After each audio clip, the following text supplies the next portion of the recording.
ओम नमः शिवाय। हिंदू कहानी संग्रह में आप सभी का स्वागत है। आइए जानते हैं कब है सीता नवमी। जानते हैं पूजन विधि और शुभ मुहूर्त। सीता नवमी 2022 वैशाख मास के शुक्ल पक्ष की नवमी तिथि को सीता नवमी मनाई जाती है। इस दिन पुष्य नक्षत्र में माता सीता का धरती पर प्राकट्य हुआ था। हिंदू धर्म में सीता नवमी का उतना ही महत्व बताया गया है जितना राम नवमी का। सीता नवमी के दिन माता सीता की विशेष पूजा अर्चना की जाती है।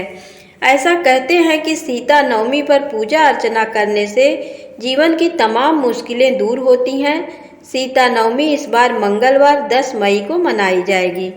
माता सीता को मां लक्ष्मी का अवतार माना जाता है, इसलिए माता सीता की पूजा करने से मां लक्ष्मी खुद ब खुद प्रसन्न हो जाती हैं, जिन्हें धन की देवी भी कहा जाता है। सीता नवमी पर सच्चे मन से मां सीता की उपासना करने वालों के घर में कभी धन की कमी नहीं रहती है। ऐसी भी मान्यताएं हैं कि माता सीता की पूजा पाठ से रोग और पारिवारिक कलह से मुक्ति मिल सकती है। सीता नवमी इस बार मंगलवार 9 मई को शाम 6:32 से प्रारंभ होकर अगले दिन शाम 7:24 तक रहेगी। उदया तिथि होने के कारण सीता नवमी 10 मई को ही मनाई जाएगी। सीता नवमी पर माता सीता का श्रृंगार करके उन्हें सुहाग की सामग्री चढ़ाई जाती है। शुद्ध रोली मोली, चावल, धूप, दीप, लाल फूलों की माला, गेंदे के पुष्प और मिष्ठान आदि से माता सीता की पूजा अर्चना करें।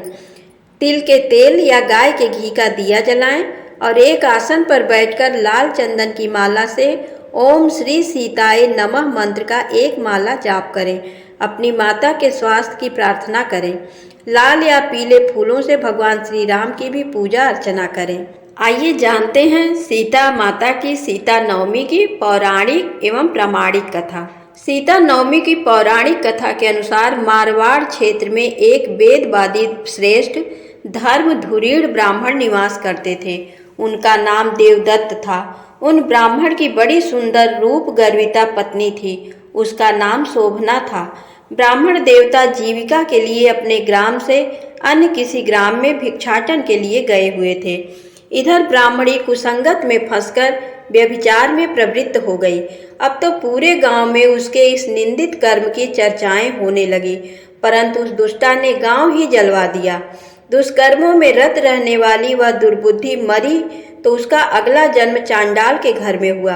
पति का त्याग करने से वह चांडालिनी बनी। ग्राम जलाने से उसे भीषण कुष्ठ हो गया तथा व्यभिचार कर्म के कारण वह अंधी भी हो गई। अपने कर्म का फल उसे भोगना ही था। इस प्रकार वह अपने कर्म के योग से दिनों दिन दारुण दुख प्राप्त करती हुई देश देशांतर में भटकने लगी। एक बार दैव योग से वह भटकती हुई कौशलपुरी पहुंच गई। संयोग बस उस दिन वैशाख मास शुक्ल पक्ष की नवमी तिथि थी, जो समस्त पापों का नाश करने में समर्थ है। माँ सीता नवमी के पावन उत्सव पर भूख प्यास से व्याकुल व दुखियारी इस प्रकार प्रार्थना करने लगी, हे सज्जनों, मुझ पर कृपा कर कुछ भोजन सामग्री प्रदान करो, मैं भूख से मर रही हूँ। ऐसा कहती हुई वह स्त्री श्री कनक भवन के सामने बने 1000 पुष्प मंडित स्तंभों से गुजरती हुई उसमें प्रविष्ट हुई। उसने पुनः पुकार लगाई, भैया कोई तो मेरी मदद करो, कुछ भोजन दे दो। इतने में एक भक्त ने उससे कहा, देवी आज तो सीता नवमी है, भोजन में अन्न देने वाले को पाप लगता है, इसीलिए आज तो अन्न नहीं मिलेगा। कल पारड़ा करने के समय आना, ठाकुर जी का प्रसाद भरपेट मिलेगा। किंतु वह नहीं मानी।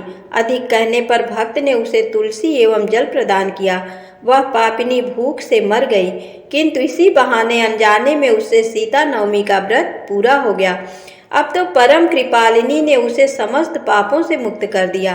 इस व्रत के प्रभाव से वह पापिनी निर्मल होकर स्वर्ग में आनंद पूर्वक अनंत वर्षों तक रही।